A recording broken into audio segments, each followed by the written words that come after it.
Assalamualaikum warahmatullahi wabarakatuh. Alhamdulillah. Alhamdulillah nahmaduhu wa nasta'inuhu wa nastaghfiruh wa na'udzu billahi min syururi anfusina wa min sayyiati a'malina. May yahdihillahu fala mudilla lahu wa may yudlilhu fala hadiya lahu. Amma ba'd. Saudaraku sekalian, alhamdulillah wa syukru ala ni'amillah. Pada kesempatan kali ini kita akan membahas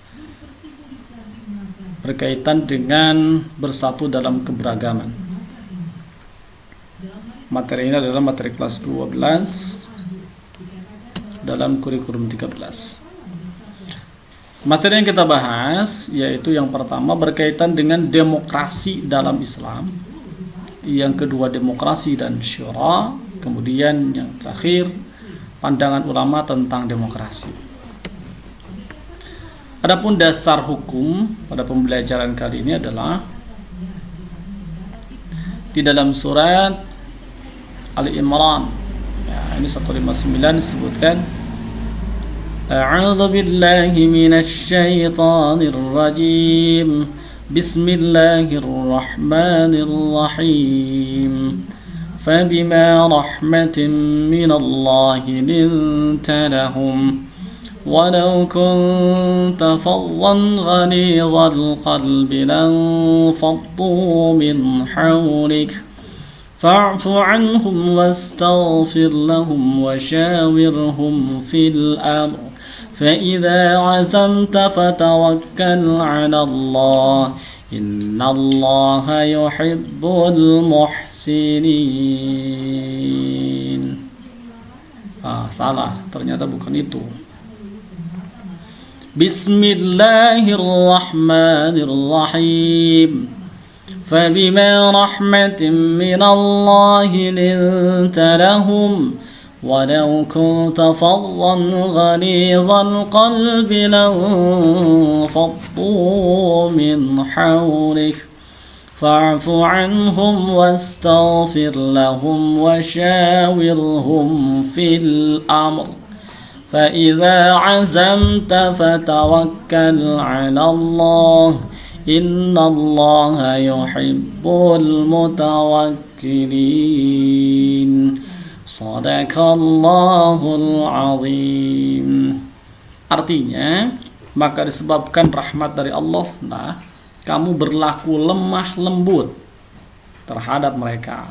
Sekiranya kamu bersikap keras dan berhati kasar, tentulah mereka menjauhkan diri dari sekelilingmu.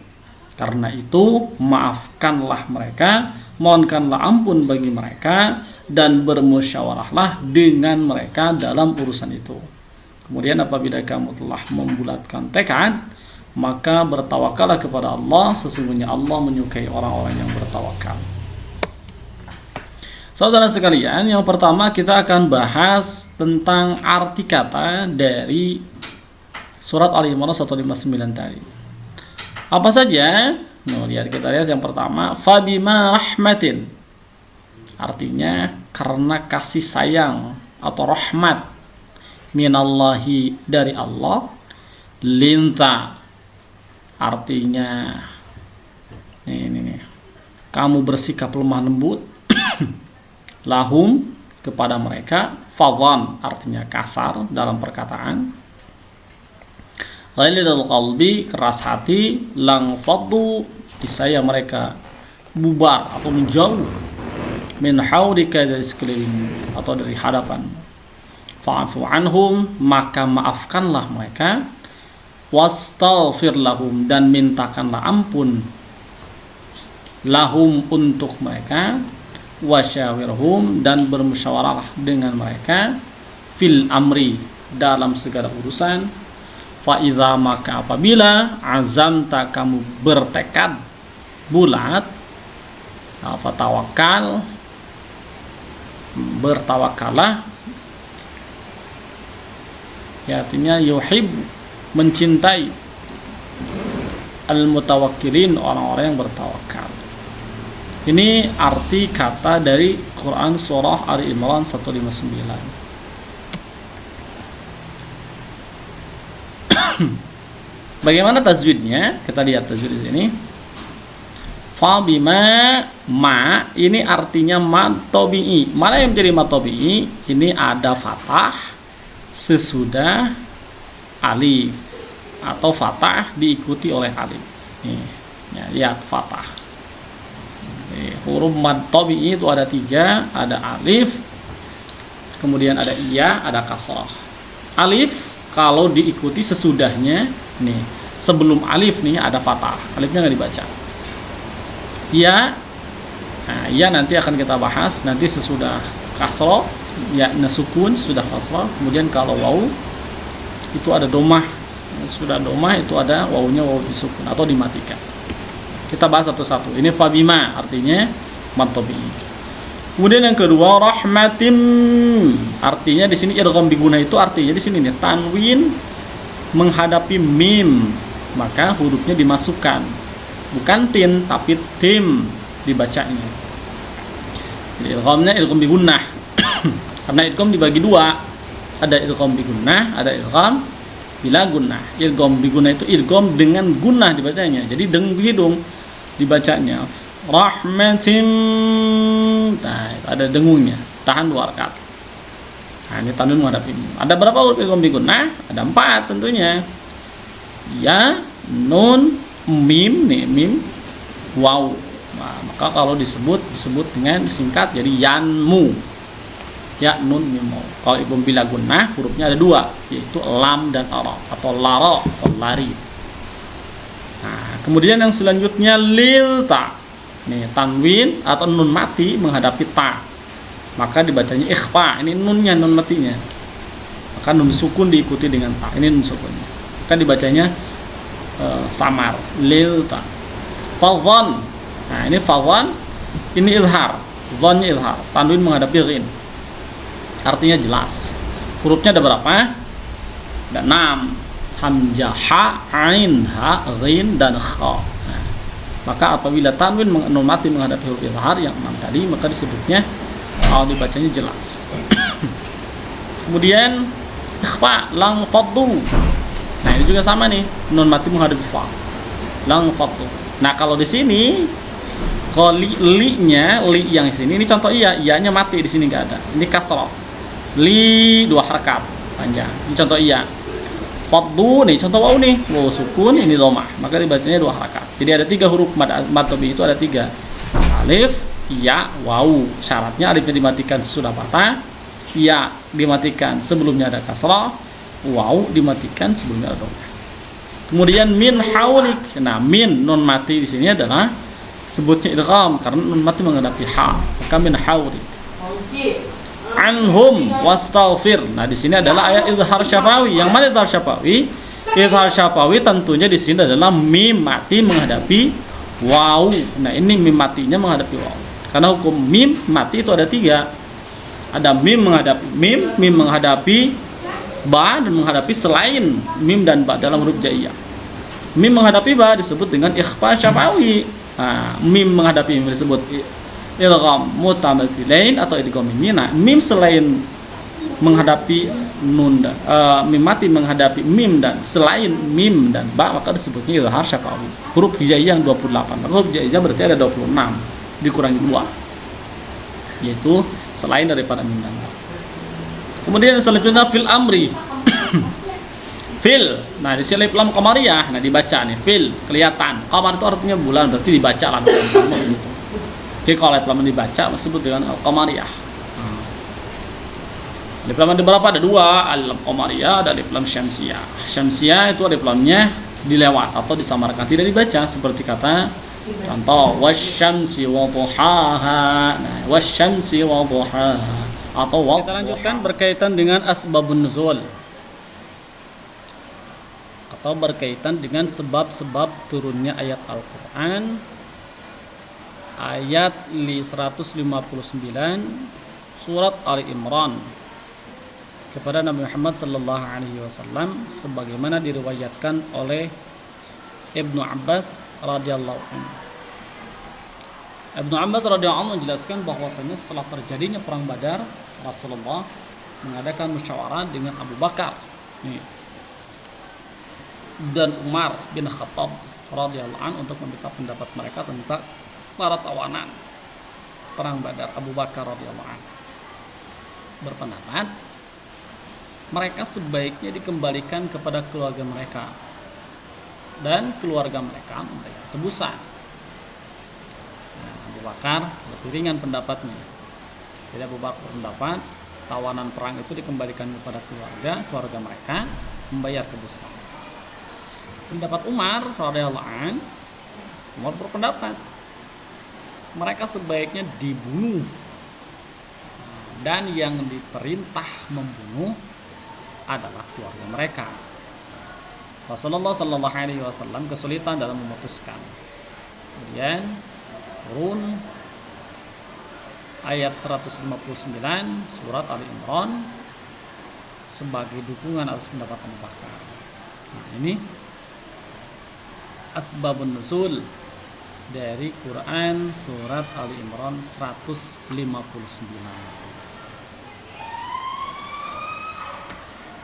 Kemudian hadis yang terkait dengan demokrasi diriwayatkan oleh Rawahu At-Tirmidzi. Imam Tirmidzi berkata, an Abi Hurairah qala ma ra'aitu ahadan akhara suratan asyaratan gitu kan. Li ashabihi min Rasulillah sallallahu alaihi wasallam. Yang artinya dari Abu Hurairah, ia berkata, aku tak pernah melihat seorang yang lebih sering bermusyawarah dengan para sahabat daripada Rasulullah sallallahu alaihi wasallam. Ini memberikan gambaran kepada kita bahwa Rasul saja memberikan contoh kepada umatnya untuk bermusyawarah. Kalau kita berpikir yang simpel, Rasulullah Sallallahu Alaihi Wasallam dia sebagai nabi, dia sebagai pemimpin umat, dia sebagai pemimpin negara. Kalau dia mau otoriter, menjalankan bagaimana pendapatnya sendiri, sebetulnya bisa. Tetapi Rasulullah Sallallahu Alaihi Wasallam tidak bersikap demikian. Rasulullah memberikan contoh kepada umatnya. Ketika dalam berbagai masalah dia mengadakan musyawarah. Ini dasarnya. Sehingga Abu Hurairah mengatakan dia tidak pernah melihat seseorang yang lebih banyak musyawarahnya dibanding daripada Rasulullah. Dalam arti kata Rasul ketika ada berbagai permasalahan, ya, sebelum adanya wahyu, maka beliau bermusyawarah dengan para sahabat untuk mengambil pendapat yang terbaik daripada para sahabatnya. Nah, kemudian kita akan membahas demokrasi dan syura. Nah, bagaimana konsep demokrasi? Nah, demokrasi secara kebahasaan diambil dari kata demokrasi, terdiri dari dua rangkaian, yaitu demos dan kratos. Demos artinya rakyat, kratos yang berarti kekuasaan. Jadi secara istilah yang namanya demokrasi ini adalah dapat ditinjau dari dua segi makna. Jadi demos dan kratos itu kekuasaan berada di tangan rakyat. Jadi yang lebih berkuasa bukan presiden, bukan menteri, tetapi rakyat. Walaupun memang terkadang kenyataannya terbalik. Tetapi kalau lihat dari segi bahasa, inilah yang berkuasa. Tuh, ya, yaitu rakyat yang berkuasa. Kemudian demokrasi menurut istilah. Pertama, demokrasi dipahami sebagai suatu konsep yang berkembang dalam kehidupan politik pemerintah yang di dalamnya terdapat penolakan terhadap adanya kekuasaan yang terkonsentrasi pada satu orang yang menghendaki peletakan kekuasaan di tangan orang banyak. Dalam arti kata rakyat, baik secara langsung maupun dalam perwakilan. Jadi konsep demokrasi yang pertama menurut istilah adalah dipahami sebagai konsep dalam kehidupan berpolitik. Nah, jadi dalam kehidupan politik garis bawah demokrasi itu dipahami dalam konsep kehidupan berpolitik. Artinya di sini politik pemerintah. yang di dalamnya ada penolakan terhadap adanya kekuasaan yang berkonsentrasi pada satu orang. Artinya di dalamnya, dalam demokrasi pemerintah itu tidak boleh kekuasaan berada pada satu orang, yaitu presiden misalkan, atau kepala daerah misalkan, dan menghendaki peletakan kekuasaan di tangan orang banyak. Jadi tetap kekuasaannya berada di tangan orang banyak. Di sini berarti rakyatnya yang lebih berkuasa adalah rakyatnya, bukan presidennya, bukan pimpinannya, bukan kepala daerahnya atau misalkan kepala siapa gitu, kadesnya, kepala daerah, kepala RT misalkan. Tapi tetap yang berkuasa adalah rakyatnya, baik itu secara langsung maupun dalam perwakilan.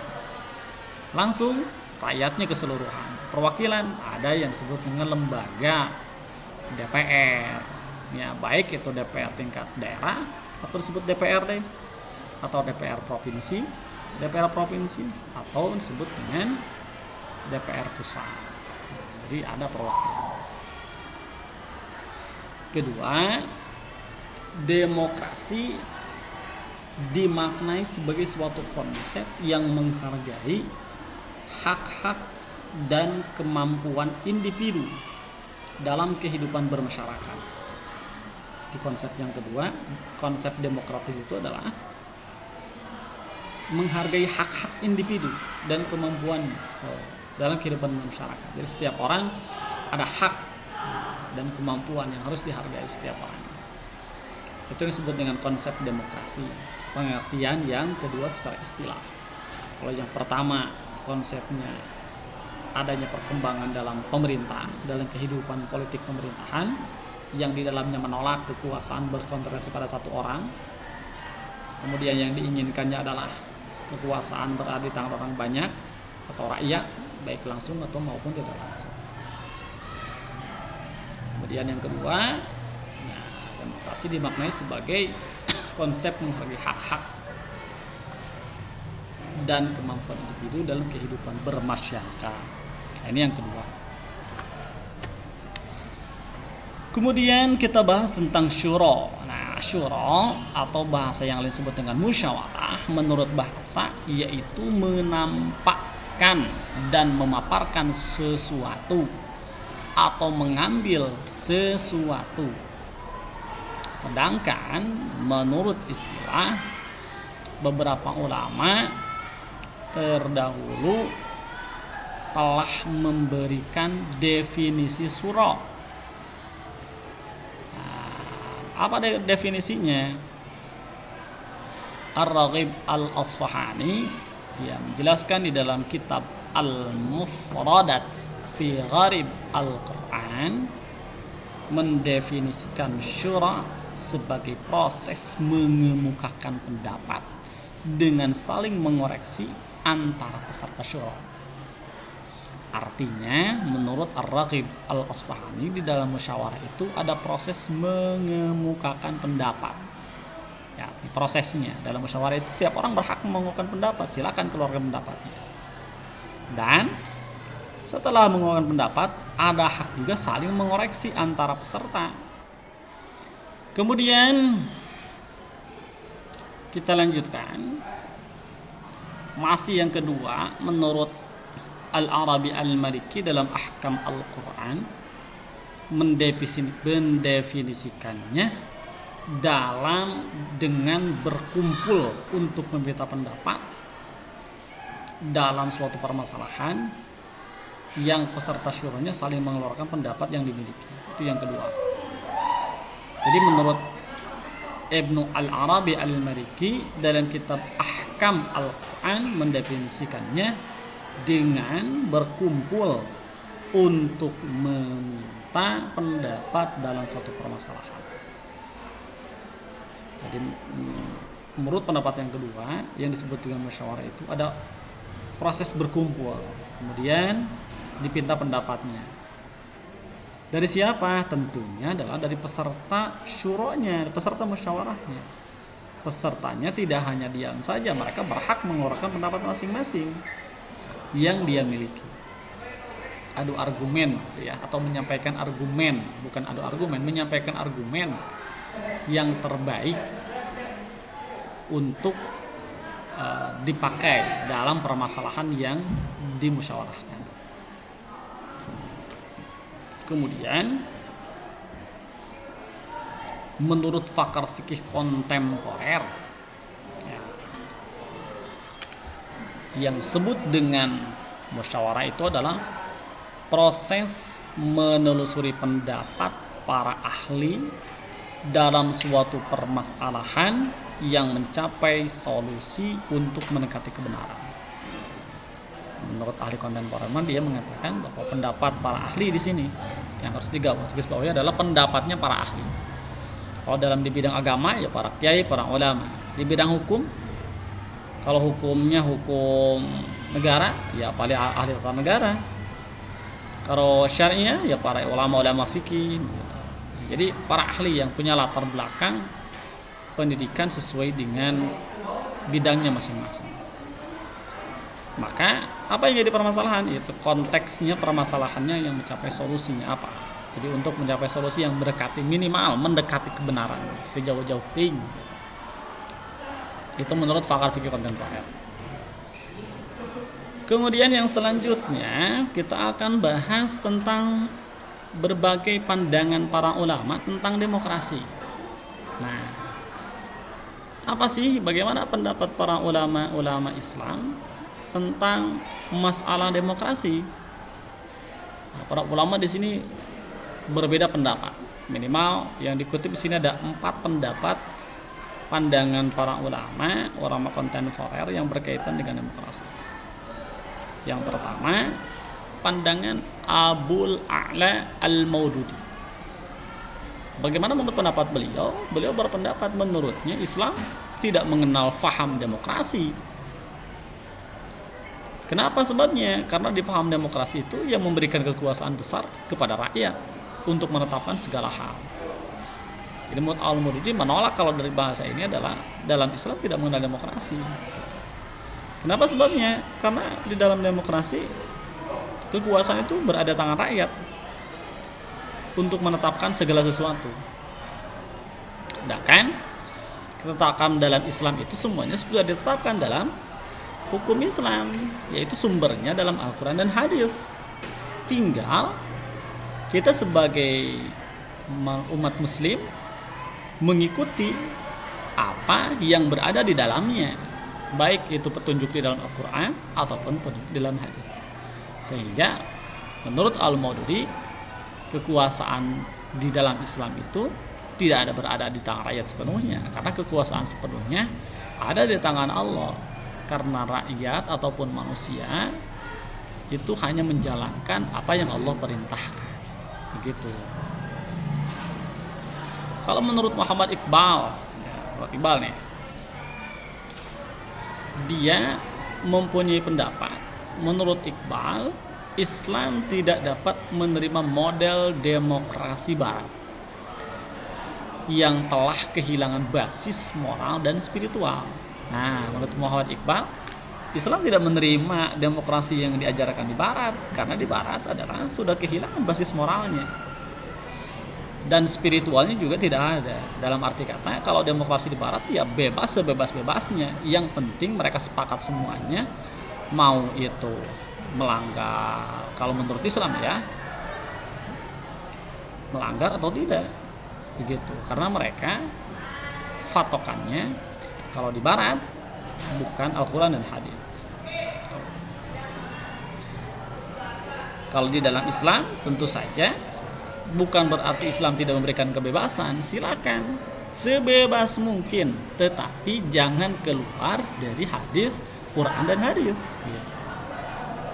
Konsep demokrasi yang berada di barat itu sudah kehilangan basis moralnya. Contohnya apa ya? Di negara-negara maju, mereka ada beberapa negara yang melegalkan pernikahan sama lawan jenis, ya. Kalau dalam Islam kan walaupun memang negara demokrasi, tapi kan tidak begitu juga, karena Islam secara syariat melarang artinya pernikahan sama lawan jenis. Hal-hal demokrasi yang seperti itu yang dilakukan. Begitu. Atau kamu boleh melakukan hubungan bebas gitu ya, atau seks bebas. Islam melarang tentang hal itu. Jadi itu tidak sesuai dengan syariat Islam.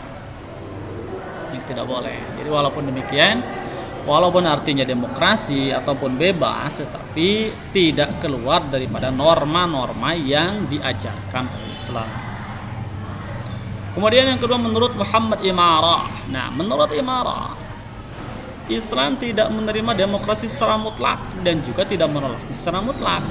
Di dalam demokrasi, kekuasaan legislatif membuat dan menetapkan hukum secara mutlak berada di tangan rakyat. Nah, Muhammad Imarah ada dua pendapat. Islam itu fleksibel, bisa menerima, bisa tidak. Dalam arti kata, ketika kita tidak menerima secara mutlak, dalam arti kata tidak menerima secara keseluruhan, yang jeleknya kita pilihin, menurut Imarah begitu. Yang bagusnya kita pilihin, yang jeleknya jangan diikutin. Gitu. Jadi tidak menolak secara mutlak, tidak menerima secara mutlak. Karena kenapa? Di dalam demokrasi ada juga fungsi legislatif yang punya kedudukannya dalam membuat hukum. Dan itu yang membuatnya adalah di tangan rakyat. Islam ada di tangan Islam juga. Jika memang ada aturan yang tidak sesuai, yang tidak didapatkan dalam Al-Quran dan Hadis, maka ada disebut dengan ijtihad. Nah, para ulama menetapkan hukum. Nah, ini pun di dalam kekuasaan negara juga akhirnya disebut dengan anggota DPR dan MPR yang pekerjaannya adalah membuat undang-undang. Kalau misalkan tingkat daerah bisa membuat perbu, tingkat nasional bisa membuat permen, ya, peraturan dalam negeri misalkan, atau undang-undang tentang apa saja. Nah, itu maksudnya kalau menurut Muhammad Imarah. Nah, pendapat Imarah ini biasanya ini sesuai dengan yang berada di negara kita, negara Indonesia. Sedangkan yang terakhir menurut Yusuf Al-Qaradawi, substansi demokrasi itu sejalan dengan Islam.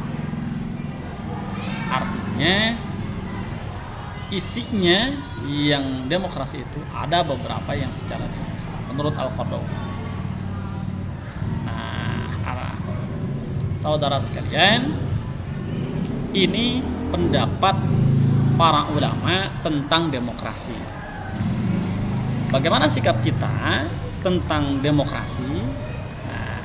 Silahkan, kita sudah bisa memilih mau pendapat mana yang ada, karena beberapa ulama punya alasan-alasan tersendiri. Kita tinggal mengikuti yang sesuainya yang mana.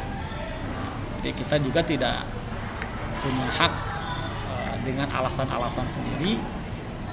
Silahkan saja, ini pendapat para ulama. Yang paling terpenting kita bisa menjalankannya. Nah, begitu. Jadilah rakyat yang baik, karena dalam hadis juga dikatakan ati Allah wa ati Rasul, taatilah Allah dan taatilah Rasul. Demikian yang bisa disampaikan dalam video pembelajaran kali ini, yaitu yang berkaitan dengan demokrasi dan musyawarah. Mudah-mudahan bermanfaat.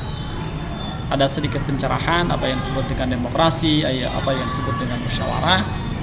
Yang paling terpenting, kita bisa menjalankan dalam kehidupan kita sehari-hari sebagai bekal kehidupan bermasyarakat, baik dalam musyawarah maupun demokrasi. Tetapi yang paling terpenting, ingat, landasan dalam bermusyawarah adalah fabima rahmatin minallahi lintalahu. Kata disuruh landasannya adalah bagaimana kita senantiasa berlaku lemah lembut. Artinya di sini ketika kita menjalankan suatu permusyawarahan, bagaimana kita tidak mempertahankan egosentrisme masing-masing, egoitas masing-masing. Kita bisa berlaku lemah lembut, saling menghargai pendapat kita, menghargai pendapat orang lain. Insyaallah ketika semuanya saling menghargai, maka pendapat yang paling terbaik akan diambil, akan dihasilkan. Demikian video pembelajaran kali ini. Mohon maaf atas segala kekurangan. Assalamualaikum warahmatullahi wabarakatuh.